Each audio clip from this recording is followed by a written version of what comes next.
Olá, hoje nós vamos debater a ideia de absolutismo.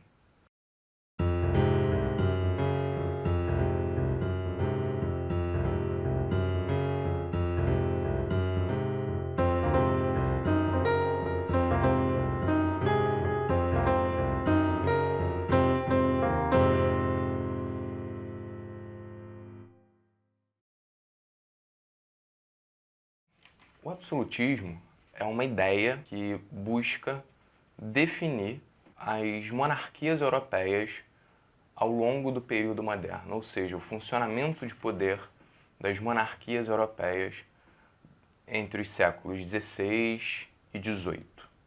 O absolutismo, quando ele é irrefletido, ele aparece nos livros didáticos e em alguns livros de historiografia como um conceito tampão. Ele é compreendido como uma forte centralização do poder nas mãos do rei, onde esse rei ele teria uma autoridade ilimitada. Como ideia, o absolutismo ele ganha força durante o século XVIII, principalmente pelos iluministas, que vão buscar criticar o funcionamento do poder político das monarquias na Europa. E aí a gente começa a ter alguns problemas em relação a isso. O primeiro é que, ao adotar o termo absolutismo de forma irrefletida, a gente acaba olhando, observando o funcionamento político das monarquias europeias a partir de um determinado ponto de vista, circunscrito no tempo e no espaço. O segundo ponto, que também é importante salientar em relação ao termo, é que o funcionamento político dessas monarquias ele era muito mais complexo do que os adeptos da ideia de absolutismo buscavam mostrar. E como o absolutismo ele é um termo que ganha força no século XVIII, entender realidades políticas anteriores à existência do próprio termo traz um aspecto anacrônico às nossas análises. Duas obras vão ser fundamentais para difundir a ideia de absolutismo no Brasil. A primeira obra é a obra do Norbert Elias, chamada Sociedade de Corte. Segundo Norbert Elias, a corte era o epicentro da sociedade monárquica e a etiqueta reproduzida pela nobreza ela acabava reafirmando as hierarquias e os privilégios.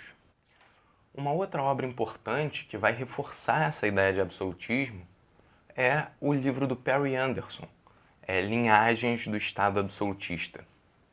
Nessa obra, o Perry Anderson ele afirma que as monarquias europeias no período moderno elas vão ter um aspecto bastante centralizador e militarizado para sujeitar as massas camponesas. O Perry Anderson ele vai definir o absolutismo da seguinte forma: essencialmente era apenas isso, um aparelho de dominação feudal, reforçado e recolocado, destinado a sujeitar as massas camponesas à sua posição social tradicional. Contudo, as discussões dentro da academia sobre a ideia de absolutismo começam a se desenvolver. Inclusive, uma vasta historiografia, já há algumas décadas, isso não é necessariamente novo, mas já há algumas décadas, vem criticando esse termo, inclusive para as diversas realidades monárquicas europeias.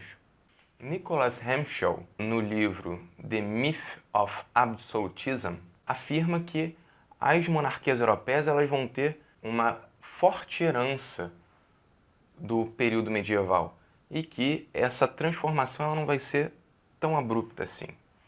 Inclusive, e aí ele vai centrar sua análise principalmente no caso inglês e no caso francês, essas monarquias elas vão ter uma forte descentralização do poder.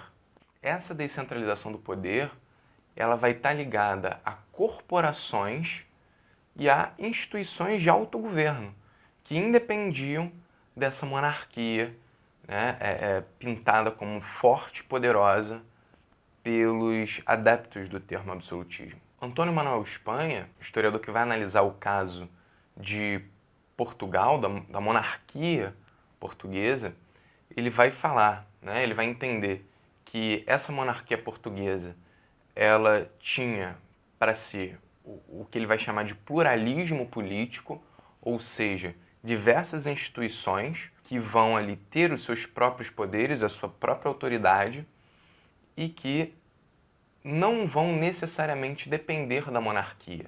O Espanha, ele vai afirmar que o rei ele tinha pouquíssima autoridade nas localidades, ou seja, em lugares que não fosse o centro da monarquia portuguesa. Um outro aspecto que o Espanha vai afirmar é que essa monarquia portuguesa ela funcionava não a partir de uma imposição do rei, mas a partir de uma negociação entre o que ele vai chamar de centro e periferia. E aí é que a gente chega à discussão do funcionamento político das monarquias no período moderno. Né? Qual a base de sustentação do poder das monarquias? Uma vez que o poder político dos reis no período moderno não era ilimitado. A gente pode afirmar aqui dois aspectos fundamentais. O primeiro deles foi a presença e a influência das obras do Cícero, De República, De Officis e De Legibus, que começaram a se dispersar, a se propagar pela Europa ao longo do século XV. As obras do Cícero, elas vão reforçar a ideia de que as monarquias, elas necessitavam de leis e também que os governos europeus, eles eram formados através de comunidades políticas, onde essas comunidades elas eram autossuficientes e elas não reconheceriam uma figura superior a elas próprias.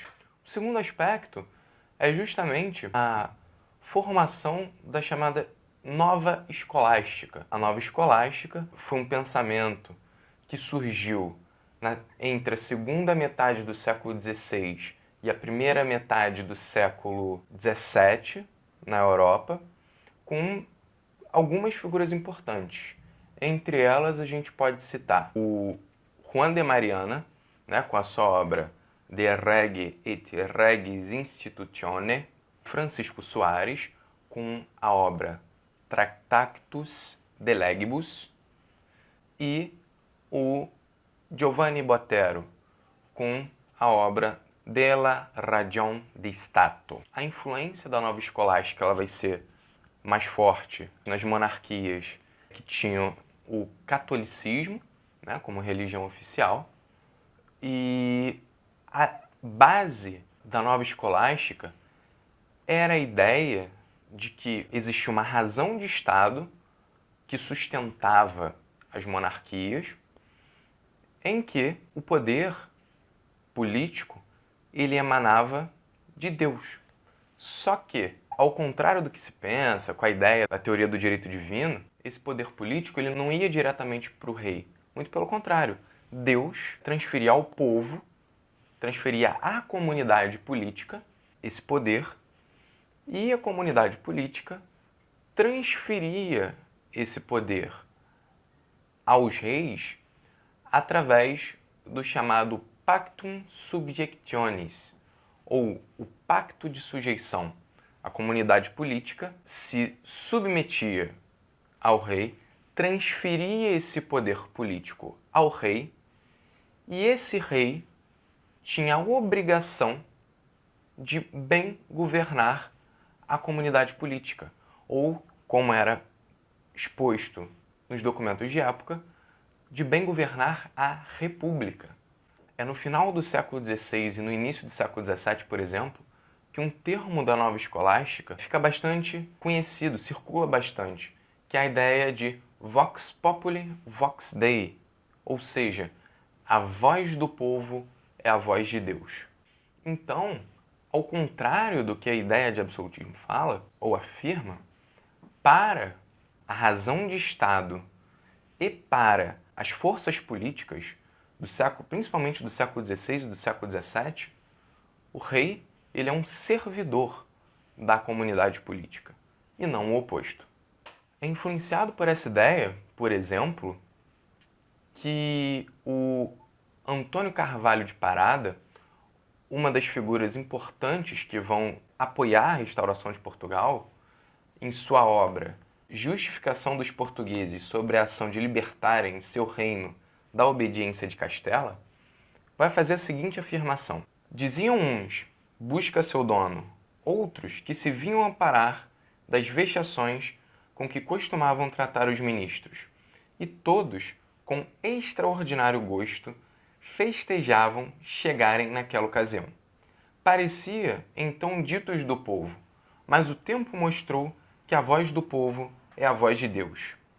Quem não fará muito dos miraculosos sucessos que se começaram a ver do ponto em que foi aclamado o nosso rei dos 3 estados, eclesiástico, nobre e popular, que acaso concorreram no mesmo tempo. Essa obra de 1643, do Antônio Carvalho de Parada, que buscava, sim, justificar e reafirmar a restauração de Portugal, vai ter como influência, justamente, a Nova Escolástica e as ideias de Cícero, que já estavam bastante fortes na Europa nesse momento. Por fim, é importante a gente entender que as monarquias, elas não tinham poder ilimitado. Muito pelo contrário, elas tinham uma função, a partir da sua natureza política, de bem governar a comunidade política, de bem governar o conjunto da população que estava, né, submetida ao seu poder, porque esse poder que vinha de Deus, ele foi transferido dos povos para o rei. Obrigado por ter assistido o vídeo até aqui.